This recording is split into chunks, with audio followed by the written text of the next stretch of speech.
যদি আপনি জেনা থেকে বেঁচে থাকতে পারেন, আল্লাহ পাক আপনাকে সাক্ষাৎ মৃত্যুর হাত থেকেও বাঁচাতে পারেন। এটা আমি এমনি এমনি বলি নাই, আমি দলিল দিচ্ছি। জেনা এমন একটা পাপ, যেই পাপ থেকে যদি কোনো যুবক নিজেকে বাঁচাতে পারে, আল্লাহ পাক তাকে সাক্ষাৎ মৌতের হাত থেকেও বাঁচাতে পারবে ইনশাআল্লাহ। কিভাবে? 3 বন্ধু যাচ্ছে রাস্তা দিয়ে, হঠাৎ করে ঝড়, বন্ধু 3 জন ঢুকে গেল গুহার মধ্যে। কিসের মধ্যে? গুহায়, যে পাহাড়ি এলাকায় আপনারা থাকেন যারা, গুহার মধ্যে। হঠাৎ করে পাহাড়ের পাথর দিয়ে গুহার মুখটা বন্ধ হয়ে গেল। এখন খোলার কোনো অপশন নাই। সবাই বলছে এখন 3 জন, এখন তো আমরা বের হতে পারবো না।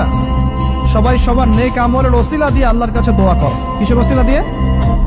নেক আমলের ওসিলা দিয়ে দোয়া করতে হয়। হাদিস।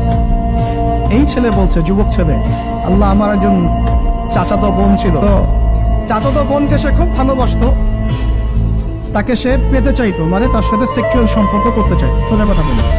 এখন সেই মেয়েকে অনেক প্রস্তাব দেয়, সেই মেয়ে রাজি হয় না। শেষে বলে, যদি আমাকে 1000 বা 100 স্বর্ণ মুদ্রা দিতে পারো, দিনার, তাহলে আমি তোমার সাথে সেক্স করবো, মানে জেনা করবো না। তো সেই ছেলে অনেক কষ্ট করে এই টাকাগুলো বা এই দিনারগুলো অর্জন করে, কামাই করে, দিন রাত পরিশ্রম করে, ঠিক আপনারা যেমন করছে না।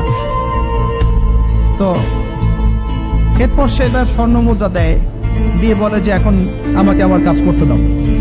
তখন সেই মেয়ে রাজি হয়।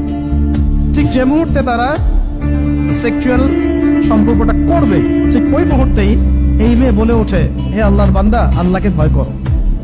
আমি সারা জীবন আমার সতীত্বকে ধরে রেখেছি, কাউকে দেইনি। আমি কারোর সাথে এরকম অন্যায় করি নাই, আমি খারাপ মেয়ে নই। তুমি আমার ইজ্জতটা নষ্ট করো না। কে বলছে কথা? মেয়ে। ওই অবস্থা থেকে কি একটা ছেলের উঠে আসা সম্ভব? এটা কি এতটাই সহজ? এটা কিন্তু সহজ না। সত্যি কথা বলতে এই বিষয়টা কিন্তু এতটাও সহজ না। যারা অবিবাহিত তারা হয়তো বুঝতে পারবে না, বিবাহিতরা বুঝতে পারছে। তো ওই অবস্থা থেকে সেই টাকাগুলো না নিয়ে সেই স্বর্ণমুদ্রা মেয়েকে দিয়ে ওখান থেকে সেই ছেলে উঠে আসে আল্লাহর ভয়ে।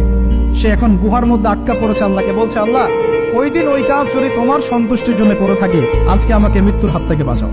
সমস্ত পাথর তপ করে সরে গেল গুহার মুখ থেকে। এটা কিন্তু কোনো গাল গল্প নয়, এটা বনু ইসরায়েলের ঘটনা, সত্য ঘটনা। এই